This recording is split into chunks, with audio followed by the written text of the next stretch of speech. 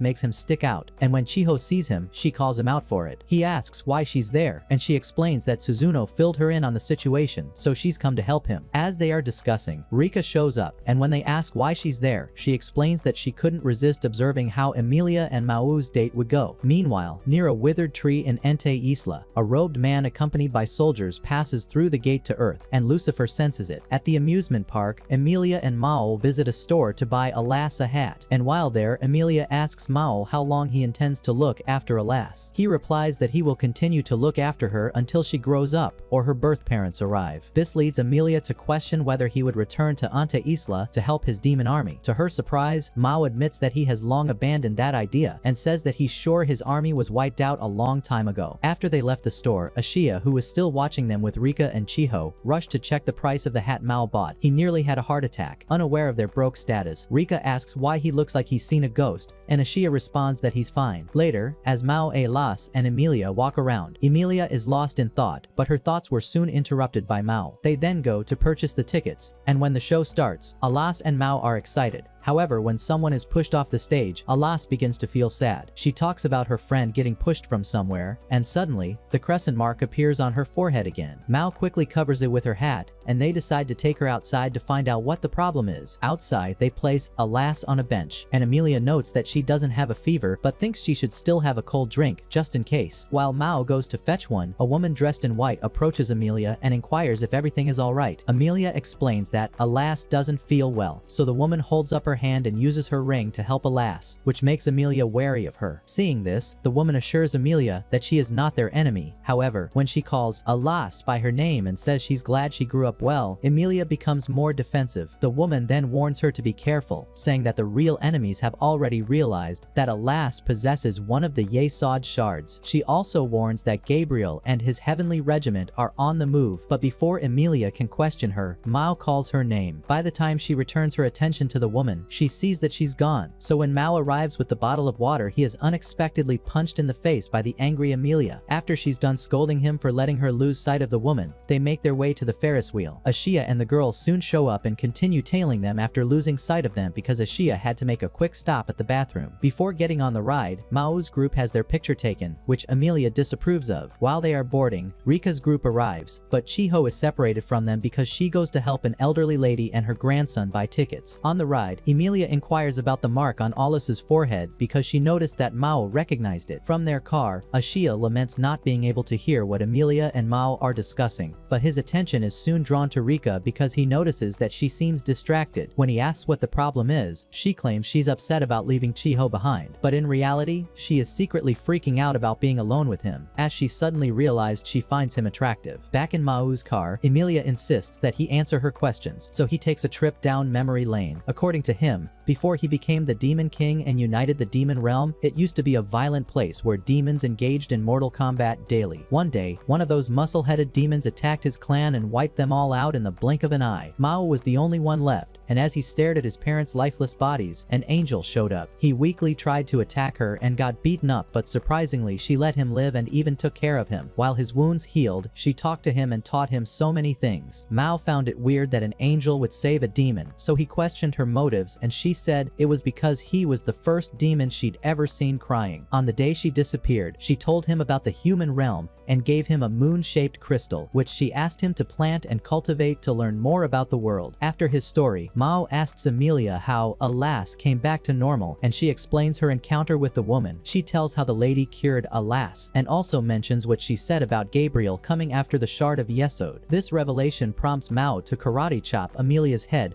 which confuses and surprises her. He then asks Alas to name the colors of her balloons, and Alas does this, but calls them by names Emilia doesn't recognize. Mao explains that the names Alas called are names of the world-forming orbs which grow on the Tree of Life. He also says that Alas may be an incarnation of Yesod, one of the orbs. After getting off the Ferris wheel, Emilia buys the photo for Alas, and just as they are about to leave, they receive emergency calls from Lucifer and Suzuno. When they arrive at Mao's place, they find that Lucifer and Suzuno are being held by Gabriel and his men. Gabriel tells them that he is there to take Alas and Emilia's sword, but Alas says she doesn't want to go with him. She calls Gabriel a bad man and accuses him of taking her friends away, and Emilia says she won't give him her sword. Gabriel tries to convince Mao to give him Alas, but Mao refuses. Despite this, Mao still refuses to give in to Gabriel's demands, so the angel tries to make him submit by using his powers on him. Before he can achieve this, Chiho suddenly shows up and stands between them, surprising everybody. Gabriel tries to tell her that she has no plot armor, but she is determined to prove she's not an average NPC and stands her ground. She then tearfully pleads with him not to take Alas away after giving a speech on how awesome Mao and his friends were. Moved by her actions, Gabriel agrees to wait until the next day and leaves with his soldiers. Afterwards, when Ashia returns home, he finds Mao and the others discussing and learns what happened. Mao repeats that he isn't giving Alas to Gabriel and says he's ready to fight him when he shows up the next day. He then shocks everyone by requesting that Emilia spend the night. After the shock wears off, Mao orders Ashia to escort Chiho home, and after the duo leaves, Emilia questions Mao's reason for asking her to spend the night. Mao reveals that she's his insurance against Gabriel, as she will help fight the angel to keep Alas safe. Emilia then asks why they both have to share a room, and he says it's because he wants Alas to spend at least one night with her. This makes Emilia recall the conversation they had earlier with the others about the Tree of Life. According to Suzuno, the Tree of Life is a tree in heaven which continuously creates the world. The tree's 10 fruits are called the Sephira, and they each have a component they govern. The 9th Sephirat, Yesod, governs the non-physical world, and its guardian is Gabriel. From what Gabriel told them, the components which Yesod governs are in danger, so it needs to be returned to the tree to maintain universal balance. However, Suzuno believes everything Gabriel said is a load of crap, as there is no physical proof that the Tree of Life is sustaining the world. In the present, Emilia asks Mao if he truly intends to pick a fight with Gabriel, and he replies that he is ready to put his life on the line for his kid. Emilia says that it is the cringiest thing she's heard him say, but Mao doesn't care and continues speaking. When he finishes, he suggests they go to bed, which excites Alas and freaks Emilia out. In Suzuno's apartment, where Ashia and Lucifer are spending the night, she asks Ashia why Mao decided to lead his demon army to conquer Enteila. To help her understand better, he talks about her refrigerator, saying that it allows her to store food which she can eat at any time. He then compares it to the demons and says they were also looking for a convenient and easy life, which is why they invaded Anteisla. Back in Mao's room, he turns off the light, and as he lies down, Alas pulls both him and Emilia closer to herself. Emilia doesn't like this, but Mao tells her to suck it up for Alas's sake because he also doesn't want her to inhale his putrid odor. As they lay there, Alas requests a bedtime story, so Mao tells her his backstory. The following morning, when Emilia wakes up, she is shocked to find Gabriel in the room with them. Immediately, she instinctively draws her sword and points it at his neck, but he tries to reason with her, insisting he only wants to talk. The next moment, Mao wakes up, and when he sees the scene before him, he quickly grabs Alas and cradles her to his body. He questions Gabriel's presence at his apartment so early in the morning, and the angel reminds him of their deal. Gabriel then offers a compromise, stating he is fine with taking one of the two things he wants from them. He also reveals that pieces of the Yesod shards are inside Emilia's sword and Alas, which surprises them. Just then, Ashia and Suzuno start banging on the door from outside, demanding to be let in, as Gabriel has sealed the door using his powers. In desperation, Mao grovels at Gabriel's feet, offering his head in place of Emilia's sword and Alas. Gabriel asks Mao why he's so hung up on a kid who isn't his, and Mao answers that Alas is the symbol of hope he gained after receiving a second chance at life. He pleads with Gabriel not to take this hope away, but Gabriel refuses, and when he tries to say something, Mao cuts him off. He then reveals that he knows the legend of the Kung Fu Panda, the ancient King Satan. This angers Gabriel for some reason, and he starts choking Mao with his powers before saying he will isekai him. At that moment, an angry Alas stands between them and declares that she hates Gabriel. She says one of her friends told her that he's a liar and that he separated them and locked them all up. As she spoke, her mark glowed, and she told him she'd never forgive him for bullying her parents. The next moment, she went full Saiyan on him, sending him flying out of the apartment through the wall, so Emilia chased after them. Mao is freed from Gabriel's hold, and the barrier he placed on the door goes down. When Emilia catches up with them, she engages Gabriel in battle, but he uses his sword to shatter her sword. Meanwhile, at the apartment, Mao asks Suzuno to take him to where the fight was happening, but Gabriel's men arrive and try to stop them. Thankfully, Lucifer arrives and compels them to stand aside, allowing Mao and Suzuno to leave. When they get there, Suzuno flings Mao at Gabriel, and as the demon lord clings to him, he urges Emilia to shoot both of them down. Emilia refuses because she doesn't want Alas to witness his death. Just then, Gabriel pushes Mao off him, and the demon lord braces himself for a colorful date with Flor Kun. However, Alas saves him using her magic. She promises Mao that she'll be with him and Emilia forever and then flies off, leaving Mao confused. When Gabriel sees that he failed to isekai Mao, he tries to attack him again, but Emilia shows up in her armor and takes him on. They fight until she breaks Gabriel's sword in half, and he decides to retreat, but promises to return for the shards. Emilia asks why he's desperate to collect them now after so many years, and he tells her to reflect on herself and what fighting against him means. He also tells her something else that leaves her completely stunned before he leaves. Emilia then floats down to meet the others, and when Mao asks where Alas is, she gives him a sad look. That evening, Amelia meets Chiho at a cafe to discuss the morning's incident. While they are talking, Alas suddenly pops out of nowhere, and that's when Amelia reveals that Alas had fused with her broken sword. Chiho believes it's a good thing since Mao believes Alas is gone. However, Amelia laments that it is not because she can't bear the thought of slaying Mao with Alas. Later that evening, they visit Mao and find him sitting outside after having lit a fire in remembrance of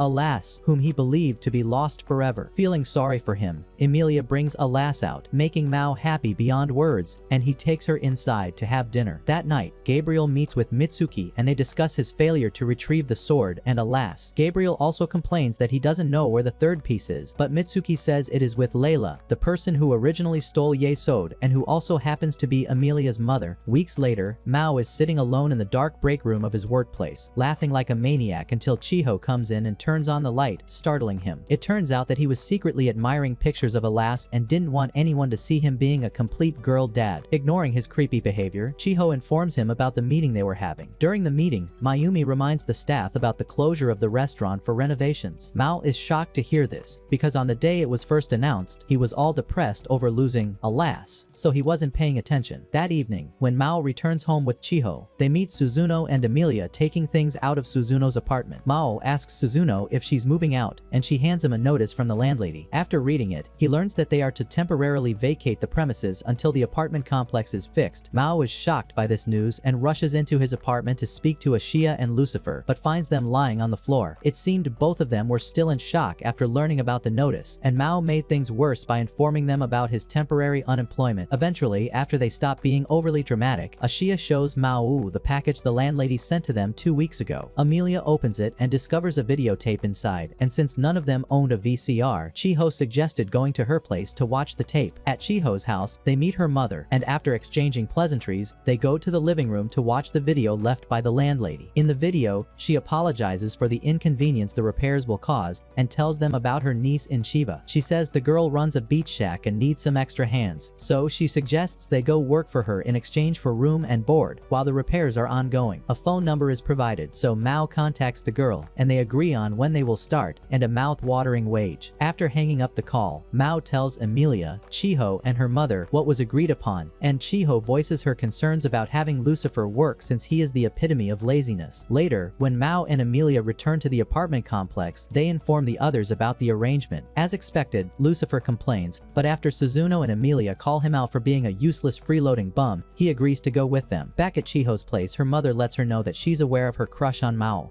which shocks her. Surprisingly, she isn't against it and tells Chiho that she will not try to stop her crush as long as she doesn't engage in extracurricular activities with Mao. That night, Suzuno asks Amelia if they would also go to Chiba to keep an eye on Mao and the others. Amelia answers that they might not need to do that, as she doesn't think they will get up to no good. She also says that they need to be around to protect Chiho in case Gabriel decides to return. However, if Chiho's mother were to allow Chiho to travel, the three of them would go on the trip together. The following day, Mao drops by the restaurant and informs Mayumi about his new job in Chiba. Mayumi is glad he found another job but asks if he will return since she considers him to be her right-hand man, and he assures her that he will. Just then, Chiho comes in, so Mao offers to accompany her after she picks up her belongings. On their way out, they run into Mitsuki, who confronts Mao about the restaurant being closed. He said he declined Gabriel's offer to team up, so he expected that Mao would have informed him about the closure of their restaurant. Since Mao just stared at him like he was an idiot, Mitsuki shifted his attention to Chiho and tried using some of his non-existent riz on her. Chiho turns him down and questions him about his discussions regarding Gabriel's offer. Mitsuki reveals that Gabriel approached him to help retrieve Amelia's sword, and alas, he explains that he was sent to retrieve Amelia's sword without knowing the full details surrounding the shards of Yesod. He was still explaining when Mayumi arrived and saw them. After assessing the situation and concluding that Mitsuki is harassing her staff, she bans Mitsuki from the restaurant until further notice. As Mao and Chiho continue on their way, Chiho expresses concern for Amelia since Mitsuki had mentioned that he knew where her sword was. Mao says it's none of his business, but she reminds him that Alas is part of the sword. As their conversation continues, it shifts to how inadequate Chiho feels with the recent turn of events and her waiting for an answer from Mao regarding their relationship. The conversation is halted when they run into Ashia, who is on his way back after purchasing a suitcase and various beach supplies. As they converse, Chiho asks if Amelia and Suzuno will also go to Chiba, and they tell her that they don't know know their plans. Recalling her mother's words, Chiho makes up her mind and calls the woman to ask for permission to accompany Emilia and Suzuno to Chiba. On the day of the trip, the group takes the train to their destination, and upon arriving at the station, Mao contacts the landlady's niece. Chiho buys some rice crackers for herself and Ala, and since she's with Emilia and Suzuno, she expresses her concern about Gabriel's plans to take Emilia's sword. Emilia assures her that everything will be fine and then gives her a comforting hug. Outside the station, the landlady's niece greets the group and introduces herself as Amane. She then drives them to her beach shack, where she shows the guys their accommodations, after which she takes them to her beach shack. The place is dirty, dusty, and filled with cobwebs, but after analyzing the situation, Mao negotiates with Amane, stating that if they can fill the shack when it opens the next day, she will give them a bonus. Once Amane agrees, Mao instructs Ashia and Lucifer to help him clean the place, but the girls insist on helping, so he assigns tasks to Emilia and Chiho, while Suzuno is left to babysit Alas. As the work is ongoing, Alas comes to show Mao the elaborate sandcastle Suzuno built. Impressed, Mao asks her to build another one beside the shack, and she agrees. By evening, they are done cleaning, so they spend time on the beach lighting firecrackers. Alas notices light on the water, and when she draws everyone's attention to it, Amane tells them about the local legend about Moren Yasa. It is said that the ghosts of the drowned appear on fishing boats and try to sink new ships to get new friends. While she's speaking, the lighthouse foghorn sounds, startling Alas, who starts crying as the fog begins to roll in. Amane then offers to take the girls to their inn since Alas refuses to stop crying. She leaves Mao and the others in charge of cleaning up the beach, and as Ashia does this, he sees what looks like a giant walking towards the shore. Later, while in their room, Lucifer hands Mao his phone so he can read the text from Chiho. She informs him that they are at their inn, and adds that Amane has gone off somewhere in the fogs. Lucifer speculates that she went home, but Ashia is worried and wonders how she can move around in the thick fog. It dawns on him that they didn't know much about Amane, and as he's about to mention this, the lighthouse foghorn goes off again, startling the trio. Ashia is the first to get over it, and he draws their attention to the figure approaching their cabin. Since the fog is so thick, they speculate who and what the figure is, wondering if it is one of the spirits Amane talked about. It turned out to be a cyclops that fainted after cursing the limited vision of that world. Mao's group was surprised by this, and soon encountered a centaur, who mistook them for humans and asked if they were hostile as well. Ashia mistakenly spoke in Japanese at first, but Mao corrected him by speaking in their native language, and introduced himself to the centaur. However, the centaur drew its sword, but before it could attack, a giant tornado swept it away along with the cyclops. At that moment, a large humanoid black bird fell from the sky, and Mao recognized the figure as Cameo. As another tornado began to form, Lucifer spread his wings to blow away the fog and create a path leading to the shack, so they rushed to take shelter. Back in their shack, the tornadoes could not penetrate its walls, and once again, the lighthouse horns blew as the fog began to clear. It was then that Mao's group reintroduced themselves to Cameo, who recognized their true identities and expressed his gratitude that they were safe. Cameo then informed Mao that Ente Ila was once again in chaos. However, before he could continue his explanation, a bright light enveloped him, and he transformed into a small bird. The following morning, Amane contacted the group and encouraged them to enjoy the beautiful waters at the beach. Yet, Mao was preoccupied with thoughts about the situation in Ente Isla, and why Cameo, who was injured, was there instead of guiding his forces back in the demon realm. Later, Mao checked on Cameo, who had taken shelter in a cardboard box. Cameo assured him that he was fine and hadn't completely lost his magical energy. Relieved, Mao left to help at the beach shack, where his group was diligently performing their tasks. However, their efforts were not enough to manage everything, so Emilia, Chiho, and Suzuno arrived to assist them. Amidst this, Mao pulled Emilia aside to inquire about Alas's whereabouts, and Emilia replied that Alas had gotten tired after swimming, leading Mao to believe that she was now in her sword form. While performing a task outside the shack, Ashia asked Mao if the previous day's incident was caused by an angel. Mao mentioned that the Cyclops claimed a human was responsible and suspected that Olba might be behind it. Afterwards, Mao relaxes at a table, grateful for a successful day, while Chiho serves him a cola, which he thanks her for. Amane then points out that Chiho wasn't the only one who helped that day, drawing attention to Suzuno and Emilia. Although Mao offers a half-hearted thank you, Ashia insists that he should properly compliment them for their recent assistance. Ashia's enthusiasm leads to him getting hurt, and soon after, Lucifer asks Emilia, who is cleaning the ice shaving machine, what her thoughts are on Olba after he betrayed her. This perplexes Emilia, so Lucifer explains that he initially accepted Olba's offer because Olba promised to spare his life and speak favorably about him in heaven. His decision was influenced by the defeat of the demon army in the Ante Isla, leaving him with nowhere to go. Lucifer also suspects that Olba was using him as a bargaining chip to elevate himself to the status of an angel, hoping to use Emilia Emilia as a trump card. This suspicion arises from Lucifer's belief that Olba knew that Emilia's sword and armor contained shards of Yesod. Before their conversation ends, Lucifer shares with Emilia the incident that occurred the previous night. Later, at the cabin, Mayo introduces Cameo to Chiho, Emilia, and Alas, who instantly takes a liking to Cameo. She begins chasing him around the room as Mao tells the girls about how Cameo was the smartest demon he knew, and brags about how he was the brains behind the demon army. The next moment, Alas trips while trying to catch Cameo, so Emilia picks up the bird and threatens to cook him. Chiho, to calm down, and explains that what happened wasn't Cameo's fault. She then tells Alas to apologize to Cameo for chasing him around, and she does. As Mao recounts what happened the previous night with the demons, Cameo calls his attention. Understanding his confusion, Mao explains that Chiho knows the truth about them, so Cameo thanks her for helping his king. When Mao introduces Emilia and Alas to Cameo, the Birdman is puzzled that Mao associated himself with the hero and her sword. Mao tells him to try and understand his situation, and reminds him that Ashia was once their enemy. Cameo finds this somewhat logical. However, he is still wary, since logic doesn't always align with emotions. After this is settled, Mao inquires about the short sword that Cameo brought from Ente Isla. Just as Cameo is about to respond, Amane knocks on the door, asking to come in, so Mao puts Cameo back in his box. When Amane walks in, she tells Mao that it's time to clean up, and asks them to assist her. Mao agrees to help, but before he can leave, a frightened Cameo reveals that Amane was the one who defeated him and the demons who had come with him. Later, after the group cleans up the shack, Emilia texts Mao asking him to come to the lighthouse with the guys without letting Amane know. The boys honor Emilia's invitation that night, and when she arrives, Cameo tells them what brought him to Earth. He recounts how a human visited the demon capital and told the demons that whoever retrieved the sacred sword would gain supremacy over the demon realm, heaven and Ente Isla. It turned out that after Mao came to Earth, the demon realm split into two groups, the hardliners and the pacifists. Both sides disagreed with each other, and Cameo had been doing his best to keep the peace, but once the human came, that peace was destroyed. The worst part of it all was that he told the demons that there were two sacred swords, one of which belonged to Emilia. Since the human, who was later revealed to be that bald-headed backstabber Olba, knew where Emilia was, the hardliners left the demon realm with him. As their discussion continues, Cameo reveals that Olba had provided them with a clue which led them there when they used it. Emilia then reveals that a unit of hardliners is on their way to try and retrieve the sword, making Mao panic. Emilia says she is willing to engage the troops when they arrive, but Mao points out that she can't handle an army of demons alone. Cameo tells him that he has an idea which can help them avoid an all-out battle. Just as he begins talking about his plan, he is interrupted by a large gate opening in the sky. Using his powers, Lucifer scans the gate and confirms that it is the demon army, so Emilia drinks a holy vitamin drink and sets off to confront them. Mao asks Cameo for the sword he brought with him from the demon realm, and Cameo realizes that he left it back at the cabin. After scolding the rip-off angry bird for forgetting such an important item, Mao instructs Ashia to go get the sword. The demon general rushes off but accidentally trips since he is unused to wearing flip-flops. Before he can stand up, Amane shows up holding the sword, and surprisingly, she gives the sword to Mao. She says she will not get involved with the fight and asks Mao to clean up the mess that followed him to her home. Mao Wu then unsheaths the sword, and the next moment, a bright red light envelops him, making Amane say he is indeed a demon from another realm. From outside their inn, Suzuno and Chicho try to observe what is happening by the lighthouse, but the fog is too thick. Suddenly, Amane shows up, and Suzuno takes on a defensive pose, but the woman assures her that she comes in peace. She says that Mao and the others promised to take responsibility for what was happening, but also says that if things went south, she would intervene. Seeing the doubtful look on Suzuno's face, Amane tells her not to underestimate her and then goes on to reveal her airbending abilities, surprising the girls. Meanwhile, Emilia is engaged in a battle with the demons, and although she is greatly outnumbered, she manages to hold out against them. Seeing this, their leader, Siriato, orders his men to stand aside. Using the shard of Yesod in his possession, he confirms that the sword in her hand is the one he's searching for. He also recognizes that Emilia is the hero and challenges her to a one-on-one battle, which she accepts. As they begin fighting, Mao, Ashia, and Lucifer show up in their true forms and address Siriato. At first, he doesn't believe that Mao is Satan, but when Cameo shows up and confirms it, he and the other demons are shocked. Immediately, they bow in respect, as Siriato explains that their actions were in the best interest of the demon realm. He reveals that they only pretended to be fooled by Olba's lies so they could retrieve the sacred sword. Emilia then asks to see the necklace he used to identify her sword, and after he hands it to him, she sees that it is a link crystal. Siriato explains that Olba had told them that the crystal's light would guide them to the sacred sword, so they followed it there. In In light of this information, Mao orders Siriato and his men to the demon realm and tells everyone that he is still alive